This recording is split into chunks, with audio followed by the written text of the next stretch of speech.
చేరి వచ్చిన అందరము కూడా ఒక స్తోత్ర అర్పణ చేద్దాం. దేవునికి స్తోత్రం. అందరికి వందనాలు దేవుని బిడ్డలారా. ప్రభు మీ అందరిని దీవించి ఆశీర్వదించునుగా. పరిశుద్ధ గ్రంథం నుండి కొన్ని మాటలు మనం తెలుసుకుందాం. అందరూ కూడా శ్రద్ధ కలిగి ఆలకించాలి. అపొస్తలుల కార్యాల్లోకి వెళ్దాం. అపొస్తలుల కార్యాలు చూడండి. అపొస్తలుల కార్యములు దేని బిడ్డలారా 14వ అధ్యాయము 7వ వచనం నుండి 10వ వచనం వరకు మనం చదువుకుందాం. అపొస్తలుల కార్యములు దేని బిడ్డలారా 14వ అధ్యాయము 7వ వచనం నుండి 10వ వచనం వరకు మనం చదువుకుందాం. లుస్త్రాలో బలహీన పాదములు గల ఒకడుండెను. అతడు పుట్టినది మొదలుకొని కుంటివాడే, ఎన్నడును నడవలేక కూర్చుని ఉండేవాడు. అతడు పౌలు మాట్లాడుట వినెను. పౌలు అతని వైపు తేరు చూసి స్వస్థత పొందుటకు అతనికి విశ్వాసం ఉండెనని గ్రహించి, నీ పాదములు మోపి సరిగ్గా నిలమ్మని బిగ్గరగా చెప్పినప్పుడు అతడు గొంతులు వేసి నడవసాగాను. దేవునికి మహిమ కలుగునుగా. ప్రియ దేవుని బిడ్డలారా, అందరూ మనసు పెట్టి ఆలకించండి కొద్దిపాటు సమయం. ప్రియ దేవుని బిడ్డలారా, ఇక్కడ మనం చూసినట్లయితే ఈ అపొస్తలుల కార్యాలనే పుస్తకమును దేని బిడ్డలారా ఎవరు రచించారు అంటే దేని బిడ్డలారా డాక్టర్ లోక గారు రచించారు. డాక్టర్ లోక గారు ఏమని రచించారంటే, ఆది దేని బిడ్డలారా అపొస్తలులు చేసిన కార్యాలు ఇందులో మనకు కనపడతా ఉంటాయి. ఆది అపొస్తలులు చేసిన కార్యాలు మనకి ఇందులో కనపడతా ఉంటాయి. అయితే మనం చూసినట్లయితే ఊరు పేరు వచ్చి లుస్తా. ఏంటండి ఏ ఊరు పేరు అని చెప్పండి, గట్టిగా చదవండి ఒకసారి ఆ మాట. లుస్త్రా. ఏంటండి లుస్త్రా ఊరు పేరు వచ్చేసి. అక్కడ దెన్ బిడ్లర్ ఒక ఆయన ఉన్నాడు. ఎవరంటే ఆయన బలహీన పాదములు గల ఒకడు ఉండెను. ఎవరున్నాడండి? బలహీన పాదములు గలవాడు ఒకడు. అంటే మీరు గమనించాలి, పాదాలు బలహీనమైపోయాయి. పాదాలు బలహీనమైపోయి కనుక ఇతను నడవలేకపోతాడు. ఏంటండి? పాదాలు బలహీనమైపోయి కనుక ఇతను ఏం చేస్తాడో చెప్పండి, నడవలేకపోతున్నాడు. ప్రియ దేని బిడ్డలారా, ఏదైనా చిన్నది చూడండి కాలుకి సంభవిస్తే నడవటానికి చాలా కష్టకరంగా ఉంటుంది. అయితే ఇక్కడ దేని బిడ్డలారా ఈ వ్యక్తి పాదాలు ఏమైపోయాయంటే బలహీనమైపోయాయి. ఈరోజు ఆలోచించండి, బలహీనమైపోయిన దేని బిడ్డలారా వ్యక్తిని దేని బిడ్డలారా మనం గమనించగలం. ఈ బలహీన పాదములు గల ఒక వ్యక్తి ఎక్కడున్నాడంట? అపొస్తలులైన పౌలు గారు వాక్యం చెప్తుంటే ఆయన వాక్యం శ్రద్ధగా వింటున్నారంట. ఎవరు వాక్యం వింటున్నారు చెప్పండి? పౌలు గారు మాటలు, పౌలు గారు వాక్యం చెప్తుంటే మాట్లాడుతుంటే చాలా శ్రద్ధగా వింటున్నారంట. నేను మంచి మాట చెప్పనా? మన శ్రద్ధే మనకు మార్గముగా చెప్పండి మార్చబడతారు. మన శ్రద్ధ, దైవ భక్తిలో శ్రద్ధ, ప్రార్థించటంలో శ్రద్ధ, బోధించటంలో శ్రద్ధ, పాటలు పాడటంలో శ్రద్ధ, దేవుని పరిచయం చేయటంలో శ్రద్ధ, ప్రతి విషయంలో కూడా శ్రద్ధ కలిగి మనం ఉండాలి. ఏం కలిగి ఉండాలి చెప్పండి? ప్రతి విషయంలో కూడా మనం ఏం కలిగి ఉండాలి? శ్రద్ధ కలిగి ఉండాలి. ఇక్కడ చూసారా, కాళ్ళు అయితే బలహీనంతో ఉన్నాడు కానీ మనసు మాత్రం మంచి శ్రద్ధ కలిగి ఉన్నాడు. కానీ దేహములో చెప్పండి, లోపం ఉంది కానీ, శరీరంలో లోపం ఉంది కానీ అతడు దేవుని మాట వినటంలో లోపం లేదు. దేవుని మాట వినటంలో ఎంత ఆసక్తి కలిగి ఉన్నాడో, దేవుని వాక్యం వినటంలో ఎంత ఆసక్తి కలిగి ఉన్నాడో మీరు ఆలకించాలి. మన శరీరంలో కూడా ఆయా లోపాలు ఉంటే ఉండొచ్చు, ఆయా బలహీనతలు ఉంటే ఉండొచ్చు. దేని బిడ్డలారా చెప్పండి, మన శరీరంలో ఆయా బలహీనతలు, ఆయా లోపాలు ఉంటే ఉండొచ్చు. కానీ దేని బిడ్డలారా, మన మనసు ఎక్కడ ఉండాలి అంటే మనకున్న లోపం మీద, మన శరీరంలో ఉన్న లోపం మీద, దేని బిడ్డలారా మన శరీరంలో ఉన్న బలహీనత మీద మన మనసు ఉండకూడదు. చెప్పండి, వాడు మనసు ఎక్కడుంది చెప్పండి ఒకసారి. వాడు బలహీనత మీద వాడు మనసు లేదు, వాడు చచ్చడిపోయిన పాదాల మీద వాడు మనసు లేదు. వాడు మనసు అంతా కూడా దేవుని మాటలు వినటానికి ఆరాటము కలిగి ఉన్నాడు, ఆసక్తి కలిగి ఉన్నాడు. ఈరోజు ఒక సత్యాన్ని గుర్తెరగండి, మన కుటుంబంలో ఏదైనా చిన్న లోటు ఉంటే ఆ లోటు కోసమే ఆలోచిస్తూ ఉంటాం. మన శరీరంలో చిన్న బలహీనత ఉంటే ఆ బలహీనత కోసం ఆలోచిస్తాం. ఎందుకు వచ్చింది, నాకెందుకు రావాలి, నా కుటుంబం పరిస్థితి ఇలాగెందుకు అయిపోవాలి, ఎందుకు నా బ్రతికి ఇలాగ అయిపోవాలి, ఎందుకు నా పిల్లల జీవితం ఇలాగ అయిపోవాలి, లేకపోతే ఎందుకు నేను ఏ పాపం చేశాను ఇలా. ఇంకా మనసంతా ఎటు వెళ్ళిపోతుందంటే దైవభక్తి మీద ఉండకుండా, చెప్పండి ప్రార్థన జీవితం మీద ఉండకుండా, వాక్యము మీద ఉండకుండా మనసంతా ఎక్కడికి వెళ్ళిపోతుందంటే మన శరీరంలో ఉన్న బలహీనత వైపు, మన కుటుంబంలో ఉన్న లోపం మీదే వెళ్ళిపోతూ ఉంటారు. కానీ ఇక్కడ ఉన్న లుస్త్రాలో ఉన్న, చెప్పండి దేని బిడ్డలారా, వ్యక్తి మనకు నేర్పే పాఠం ఏంటంటే అతడికి ఉన్న బలహీనత వైపు అతడు చూడలేదు. గట్టిగా చెప్తారా, అతనికి ఉన్న బలహీనత వైపు అతడు చూడలేదు. మరి ఎటు చూశాడు అతడు చెప్పండి, దేవుడు వైపు. గట్టిగా చెప్పండి, ఎవరి వైపు చూశాడు? దేవుడి వైపు చూశాడు. దేవుని మాట వైపు చూస్తున్నాడు. దేవుని మాట శ్రద్ధ కలిగి, ఆసక్తి కలిగి ఆలకిస్తున్నాడు. ఇప్పుడు దేవుని బిడ్డలారా శ్రద్ధ కలిగి ఆలకిస్తున్న ఈయన వైపు ఎవరు చూశారంటే పౌలు గారు చూశారు. చెప్పండి, పౌలు గారు చూశారు. పౌలు గారు చూసి అప్పుడు ఆయన నిదానించి చూసేటప్పటికి ఈయనకేం చెప్పండి దేని బిడ్డలారా, స్వస్థత పొందుటకు అతనికి విశ్వాసము ఉంచాడని గ్రహించి. ఏంటండి ఇప్పుడు ఇంత శ్రద్ధ కలిగిన ఈయన దేని బిడ్డలారా బోధిస్తున్నప్పుడు శ్రద్ధ కలిగి ఆలకించడానికి మెయిన్ కారణం ఏంటంటే అతనికి విశ్వాసం ఉంది. అందరూ చెప్పండి, ఏముంది చెప్పండి? విశ్వాసం ఉంది. విశ్వాసము, ఆ విశ్వాసమే శ్రద్ధలోనికి నడిపించింది. చెప్పండి, విశ్వాసం. ఈరోజు దేవుని బిడ్డలారా ఈ మాటలంటున్న మనం అందరము కూడా ప్రభు మీద విశ్వాసం ఉంచాలి. చెప్పండి, ప్రభు మీద ఏముండాలి చెప్పండి? విశ్వాసం ఉంచాలి. విశ్వాసం గలవాడు ఆసక్తి కలిగి ఉంటాడు. విశ్వాసం గలవాడు ఆయన పాదాల దగ్గర ఉంటాడు. విశ్వాసం గలవాడు కార్యాన్ని సాధిస్తాడు. చెప్పండి ఆమేనని చెప్పండి. విశ్వాసం గలవాడు ఏం సాధిస్తాడు చెప్పండి? కార్యాన్ని సాధిస్తాడు. విశ్వాసం గలవాడు చింతించడు. విశ్వాసం గలవాడు దిగులు చెందడు. విశ్వాసం గలవాడు దేని బిడ్డలారా కృంగిపోవటమో కుమ్ములుపోవటమో జరగదు. ఈరోజు దేని బిడ్డలారా చిన్న విషయాల్లో పెద్ద విషయాల్లో కూడా కృంగిపోయేవారు ఉంటారు. చిన్నదానికి కృంగిపోతూ ఉంటారు, పెద్దదానికి కృంగిపోతూ ఉంటారు, ప్రతిదానికి కూడా కృంగిపోతూ ఉంటారు. చాలా మంది అంటూ ఉంటారు, అయ్యగారు ఏమవుతుందో ఏంటో చాలా భయంగా ఉంది.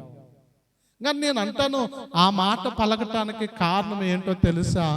వారిలో దేని బిడ్డలారా అవిశ్వాసమే వాళ్ళ నోట అలా పలికిస్తూ ఉంది. ప్రియ దేని బిడ్డలారా అందరూ ఒకసారి దేవుని స్తోత్రాలు చెప్పండి.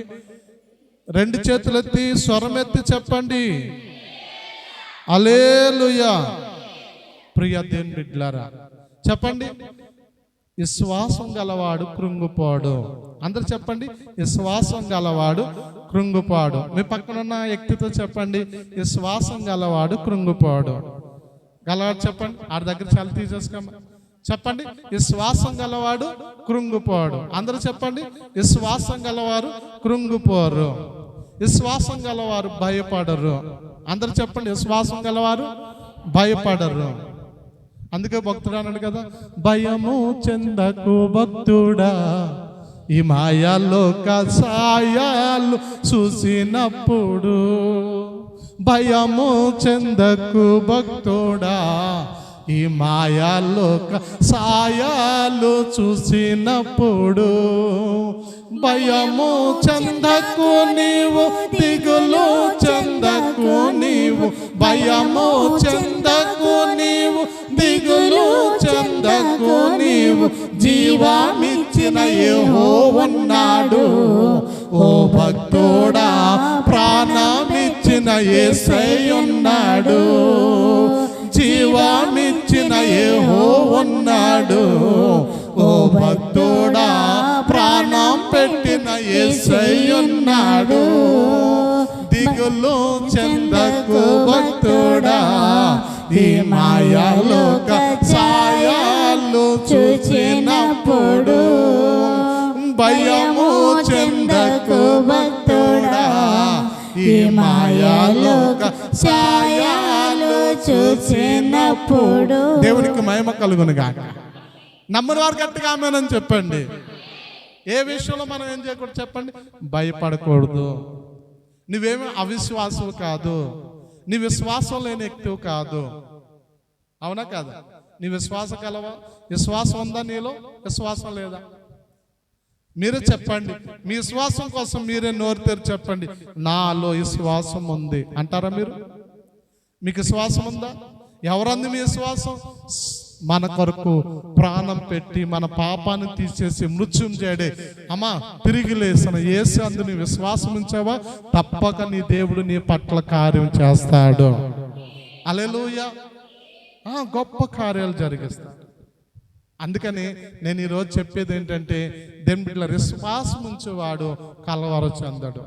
ఇప్పుడు దేవుని బిడ్డలారా, అపొస్తలులైన పౌలు గారు ఎవరి వైపు చూశారంటే, దేవుని బిడ్డలారా, బలహీన పాదములు గలవాడి వైపు చూశాడు. వీడికి విశ్వాసం ఉందా లేదా అని చూస్తే వీడి గుండె నిండా ఏం కనపడుతుంది అంటే విశ్వాసమే కనపడుతుంది. అందరు చెప్పండి, వీడి గుండె నిండా ఏం కనపడుతుంది చెప్పండి, విశ్వాసమే కనపడుతుంది. వీడి గుండె నిండా విశ్వాసం కనపడుతుంది కనుక అక్కడ దేవుని బిడ్డలారా స్వస్థపరచుటకు ఇష్టపడుతున్నాడు. దేవుని బిడ్డలారా, ఈరోజు ఆలోచించండి, అదే బలహీనత అయినా కానీ, ఆలోచించండి, అదే బలహీనత అయినా కానీ దేవదేవుడు తీసివేయగలడు. చెప్పండి, అదే బలహీనత అయినా కానీ, అది శరీర బలహీనత కానీ, ఆత్మీయతలో ఎదగకుండా నేను కృంగదీసే బలహీనతే కానీ, దేని బిడ్డలారా దేవుని దగ్గరికి రాకుండా దూరం చేసే బలహీనతే కానీ, అదే బలహీనత అయినా సర్వశక్తి గల దేవుడు నీ నుంచి దూరం చేయగలడు. హల్లెలూయా. ఈరోజు వాక్యం వింటున్న ప్రియ దేవుని బిడ్డలారా, ఏ విషయంలో మీరు బలహీనలు అయిపోయారు? ఇంకా జరగదు అనుకుంటున్నావా దేవుని బిడ్డ? ఇంకా నా వల్ల కాదు అనుకుంటున్నావా దేవుని బిడ్డ? ఇంకా నేను నడవలేను అనుకుంటున్నావా దేవుని బిడ్డ? ఇంకా పోరాడలేను, ఇంకా నేను ఈ పోరాటంలో గెలవలేను అనుకుంటున్నావా దేవుని బిడ్డ? దేవుని బిడ్డ, ఈ పోరాటంలో జయము నాకు రాదు అనుకుంటున్నావా దేవుని బిడ్డ? నా వల్ల కాదు, అన్ని విషయాల్లో కృంగిపోయాను, నలిగిపోయాను, ఇంకా నా వల్ల కాదు అనుకుంటున్నావా దేవుని బిడ్డ? నీ పక్షాన నీ దేవుడు లేకపోతున్నాడు. గట్టిగా చెప్పండి ఆమేనని. హల్లెలూయా. నీ పక్షాన నీ దేవుడు పూనుకోవాలంటే నీలో పరిపూర్ణమైన విశ్వాసం ఉండాలి. అందరు చెప్పండి, నీ పక్షాన నీ దేవుడు కార్యం చేయాలంటే నీలే ఉండాలి చెప్పండి, పరిపూర్ణమైన విశ్వాసం ఉండాలి. నీ లోకంలో బలహీనమైన దేవుని బిడ్డల పరిస్థితిలో ఉన్న బలవంతులుగా మార్చగల శక్తి నువ్వు ఆరాధించే దేవుళ్ళలో ఉంది. గట్టిగా చెప్పండి, మనం బలహీనులమే దేవుని బిడ్డలారా, మనం చిన్నవారమే దేవుని బిడ్డలారా, మనం బలహీనులు, మనం చిన్నవారమే. కానీ నువ్వు ఆరాధించే దేవుడు బలహీనత లేనివాడు, బలవంతుడు, సర్వశక్తి గల దేవుడు. అందుకని ఇందా పాడిన పాట ఏంటంటే, గొప్ప దేవుడు యేసయ్య. చెప్పండి, గొప్పవాడు. కొంచెం గట్టిగా స్వరమెత్తండి.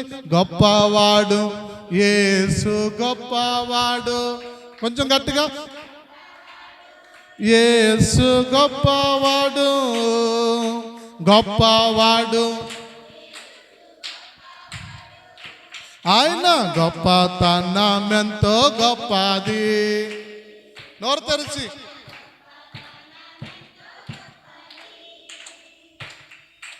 గుడ్డి వారికి చూపునిచ్చిన గొప్పవాడు, కుంటి వారికి నడకనిచ్చిన గొప్పవాడు, గుడ్డి వారికి చూపునిచ్చిన గొప్పవాడు, కుంటి వారికి నడకనిచ్చిన ఆయన గొప్పతనం ఎంతో గొప్ప. నోరెత్తి స్వరమెత్తి పాడదాం. దేవునికి మహిమ కలుగునగా. చెప్పండి, ఆయన గొప్పతనము ఎంతో గొప్ప. నిన్ను విడిచిపెడతాడు అనుకుంటున్నావు దేని బిడ్డ, నిన్ను సిగ్గుపరచుతాడు అనుకుంటున్నావు దేని బిడ్డ, నిన్ను త్రోసివేస్తాడు అనుకుంటున్నావు దేని బిడ్డ, నిన్ను దేని బిడ్డలారా నిందల పాలు అవమాన పాలు చేస్తాడు అనుకుంటున్నావు దేని బిడ్డ.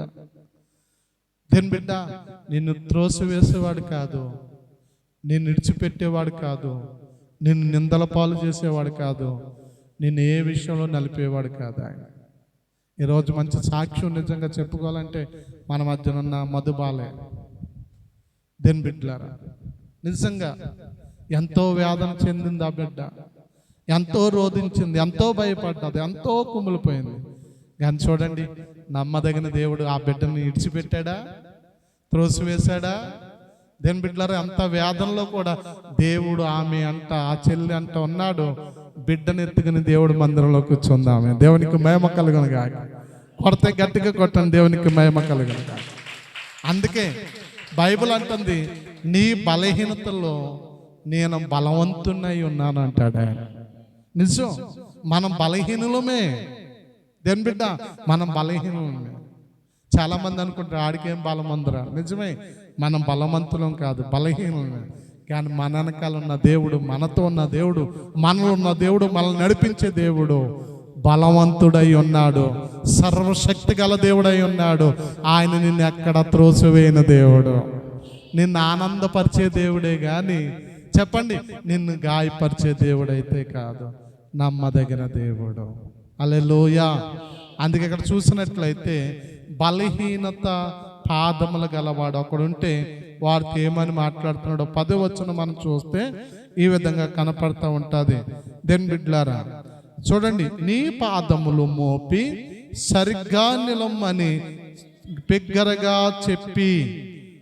చెప్పినప్పుడు అతడు గొంతులు వేసి నడవసాగెను. దేవునికి మహిమ కలుగును గాక. ఏమన్నారు చెప్పండి అమ్మా, చెప్పండి ఏమన్నారు? పౌలు గారు అన్నారు, నువ్వు సరిగ్గా నిలబడు, నువ్వు సరిగ్గా నిలబడు అన్నాడు. ఒక మాట, దేవుని సన్నిధిలో మనం సరిగ్గా నిలబడతాం నేర్చుకోవాలి. చెప్పండి, దేవుని సన్నిధిలో సరిగ్గా నిలబడతాం నేర్చుకోవాలి. ఎప్పుడైతే నువ్వు సరిగ్గా నిలబడతా నేర్చుకుంటావో దేవుడు అన్ని విషయాల్లో మిమ్మల్ని నడిపిస్తాడు. చెప్పండి, అందుకే ఇదే మాట మనం చూసినట్లయితే ఏజ్కెళ్తే కూడా దేని బిడ్డలారా దేవుడు చెప్పాడు, నువ్వు నా మందిరంలో సరిగ్గా నిలబడు. ఎక్కడ? నా మందిరంలో నువ్వు సరిగ్గా నిలబడు. ఏజ్కేలు సరిగ్గా నిలబడు. ఇక్కడ కూడా అంటున్నాడు, నీవు లేచి నిలబడు. మనమందరము ప్రభు సన్నిధిలో ఏం చేయాలి? సరిగ్గా నిలబడతా నేర్చుకోవాలి. నువ్వు ఎప్పుడైతే సరిగ్గా నిలబడతా నేర్చుకున్నావో దేవుడు నిన్ను నడిపిస్తాడు. దేవునికి మహిమ కలుగును గాక. ఎలా నడిపిస్తాడో తెలుసా? తల దించుకున్నట్టు నడిపించాడు, తల ఎత్తి నిన్ను ఘనతలోనికి నడిపిస్తాడు. నమ్మతే నామేనని గట్టిగా చెప్పండి. హల్లెలూయా. అందుకే ప్రియ దేవుని బిడ్డలారా, ఆయన ఎంతగానో నమ్మదగిన దేవుడు అన్న సత్యాన్ని నేను మీకు తెలియపడతా ఉన్నాను. ఇప్పుడు ఏమంటాడంటే, నువ్వు సరిగ్గా నిలబడి దేవుని బిడ్డలారా అనగానే ఏమంది చూడండి, అతనికి స్వస్థత కలిగింది. ఏం కలిగిందమ్మా? అతనికి స్వస్థత కలిగింది. స్వస్థత కలిగిన వెంటనే అతడు ఏం చేశాడు చూడండి దేవుని బిడ్డలారా, గొంతులు వేయసాగాడు. ఏం వేశాడు చెప్పండి, గట్టిగా చెప్పండి. బలహీనమైన వ్యక్తిని, బలహీనమైన పాదములు గలవాడిని చెప్పండి నాకెందుకులే అని దాటిపోయాడా దేవుడు? అమ్మా చెప్పండి, నాకెందుకులే అని విడిచిపెట్టేశాడా దేవుడు? మనుషులైతే కొంతమంది అనుకుంటారు నాకెందుకులే అని. మనుషులైతే నాకెందుకు వాళ్ళ పోట్లు వాళ్ళనే పడిని అనుకుంటారు. కానీ నీ దేవుడు నువ్వు కన్నీరు కారుతుంటే, నువ్వు బాధపడుతుంటే, నువ్వు కుమ్ములు పోతుంటే, నువ్వు దిగులు చెందుతుంటే నీ దేవుడు దేని బిడ్డల నాకెందుకులే అనుకునేవాడు కాదు.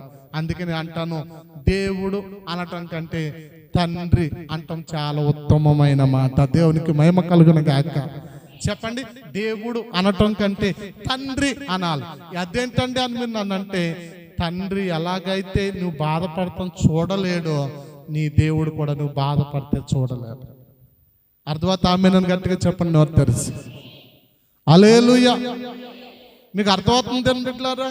నువ్వు కన్నీరు కారుతుంటే, నువ్వు దిగులు చెందుతుంటే నీ ప్రభు ఊరికనే ఉండడు. అలాగా నువ్వే బలహీనతలో పడున్నావో ఆ బలహీనతలు ఇడిచిపెట్టే దేవుడైతే కాదాయన. ఆ బలహీనతలు ఇడిచిపెట్టే దేవుడైతే కాదాయన. కనుక సమయంలో నేను ముగించాలని ఆశ కలిగి ఉన్నాను ప్రియ దేవుని బిడ్డలారా. ఎందుకంటే దేవుని బిడ్డలారా ఎండ తీవ్రత చాలా ఎక్కువగా ఉంది కదా. దేవుని బిడ్డలారా నేను మిమ్మల్ని తొందరగానే పంపించాలని ఆశ కలిగి ఉన్నాను. నీదే బాధ అయినా కానీ చూచుచున్న దేవుడా, నీ బాధని మనుషులకు అర్థం కాదమ్మా. కొంతమంది దగ్గర నువ్వు వేడుతో చేయి పట్టిన వాళ్ళు, నువ్వెంత ఏడ్చినా నీ బాధ వాళ్ళకి అర్థం కాదు. నువ్వెంత దిగులు చెందినా నీ బాధ, నీ ఇబ్బంది వాళ్ళకి అర్థం కాదు. అదే నీ దేవుని పాదాల దగ్గర అదే కన్నీరు కార్చి, అమ్మా అదే కన్నీరు కార్చి, అదే వేదన చెంది, ప్రభా నా పరిస్థితి ఎలాగ ఉంది తండ్రి అని నువ్వు అన్నంటనే నీ మీద జాలి పడే దేవుడు, జాలి చూపే దేవుడు యేసుక్రీస్తు ప్రభువారే. గట్టిగా చెప్పండి ఆమేనని. ఆమేన్. హల్లెలూయా. అందుకే ఒక చోట అంటాడు, తండ్రి కుమారుడు పైన జాలి పడినట్లు నీ దేవుడు నీ మీద జాలి పడుతున్నాడు. ఏంటంటే తండ్రి కుమారుడు మీద జాలి పడినట్లు నీ దేవుడు నీ మీద ఏం పడుతున్నాడు చెప్పండి? జాలి పడుతున్నాడు. ప్రియ దేవుని బిడ్డలారా, ఈ లుస్త్రాలో ఉన్న ఈ బలహీన పాదములు గలవాడి మీద దేవుడు జాలి పడినందుకే వాడి శ్వాసను చూసి వాడికి పరిపూర్ణమైన స్వస్థత ఇచ్చాడు. ఈరోజు కూడా అంటాను, నీవు దేవుని మందిరము సరిగ్గా నిలబడతా నేర్చుకుంటే, చెప్పండి సరిగ్గా నిలబడతా నేర్చుకుంటే నీకు పరిపూర్ణమైన దేవుని దేవుడు ఇవ్వటానికి ఇష్టపడుతున్నాడు. పరిపూర్ణమైన ఆశీర్వాదాలు ఇవ్వటానికి దేవుడు ఇష్టపడుతున్నాడు. పరిపూర్ణమైన స్వస్థత ఇవ్వటానికి దేవుడు ఇష్టపడుతున్నాడు. పరిపూర్ణమైన దేవుని వాళ్ళని దేవుడు ఇష్టపడతా ఉన్నాడు. కనుక దేవుని బిడ్డ గ్రహించమని ప్రేమతో మీకు మనం చేస్తాం ఈ మాటలు. లుస్త్రాలో ఉన్న బలహీన పాదములు గలవాడిని బాగు చేసిన దేవుడు మిమ్మల్ని కూడా, నీ బిడ్డలను కూడా, మీ కుటుంబాన్ని కూడా బాగు చేయను గాక. దేవుడు అట్టి కృప మన అందరికి అనుగ్రహించును గాక. మంచిది. ఈ సమయం అంది దేని బిడ్డలారా,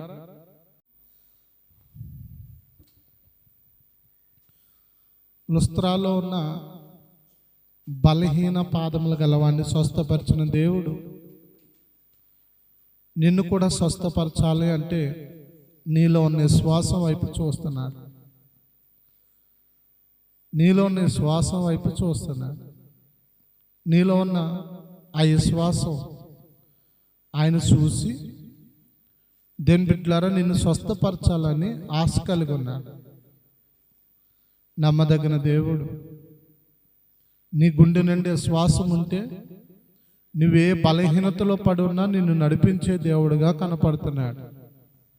గనక దేని బిడ్డలారా, ఏ విషయంలో నువ్వు పడిపోయిన స్థితిలో ఉన్నావో, బలహీనమైన స్థితిలో ఉన్నావో ఎరుగున్న దేవుడు గనక ఇప్పుడే నీ శ్వాసం వైపు చూస్తున్నాడు, నిన్ను బాగు చేయటానికి, నిన్ను స్వస్థపరచటానికి. ఓ థ్యాంక్ యూ ఫాదర్. సియోన్ నుండి తన ఎలుగును మన మధ్యన ఉదయింప చేసి నీ హృదయ పరిశోధన చేస్తుండే ఇప్పుడే నా ప్రభు నన్ను స్వస్థపరచగలడు. లుస్త్రాలో ఉన్న బలహీన పాదములు గలవాడిని నిలబెట్టిన దేవుడు నన్ను నిలబెట్టగలడు. ఈ శ్వాసం ఉంటే నీ వైపు ఆయన చూస్తున్నాడు. సర్వశక్తి గల తండ్రి యేసుక్రీస్తు ప్రభు, మీకు వందనాలు, మీకు స్తోత్రాలు చెల్లింతా ఉన్నాను. ఇది నాన్ని మీరు మాట్లాడిన ప్రతి మాటను బట్టి నేను స్తుతిస్తా ఉన్నాను. వచ్చిన ప్రతి బిడ్డను పేరు పేరున దర్శించండి, పేరు పేరున మీరు ఆశీర్వదించండి, పేరు పేరున ఆ ఆరోగ్యాలు ఇవ్వండి తండ్రి, పరిపూర్ణ స్వస్థత ఇవ్వండి, నీ కృపనివ్వండి స్వామి. నీకు వందనాలు నాయన. నీ సన్నిధిని విడిచి బిడ్డలు వెళ్తుండగా క్షేమకరంగా వారి గృహాలు చేర్చారు. బిడ్డలో ఉన్న శరీర బలహీనత నుండి పరిపూర్ణ విడిపించి పరిపూర్ణ స్వస్థత ఇచ్చి ఆరోగ్యం ఇచ్చి నడిపించాడు. ఇదిగో తండ్రి, నా తండ్రి మధుబాలను క్షేమకరంగా మందిరానికి చేర్చే వందనాలు. అయా బిడ్డను తల్లిని మీరు ఆశీర్వదించారు. రేపటి దినాన్ని అత్తవారింటికి వెళ్తున్న బిడ్డకు తోడై నాయన బిడ్డ తల్లికి తోడై నడిపించారు. ఇదిగో నీ సన్నిధి బిడ్డకు తోడై ఉంచండి, నీ కాపుదల పరిపూర్ణంగా దయచేయండి. అలాగే ఇక్కడ ఉన్న ప్రతి బిడ్డను పేరు పేరున దర్శించమని, వ్యాధులతో వచ్చారో బాధలతో వచ్చారో, కృంగిపోతున్నారో కృషించిపోతున్నారో, ఏ స్థితిలో ఉన్నారో వారిని దర్శించి తాకి బలపరచమని, ధైర్యం దయచేయమని యేసు నామములో ప్రార్థించి వేడుకుంటున్నాను తండ్రి.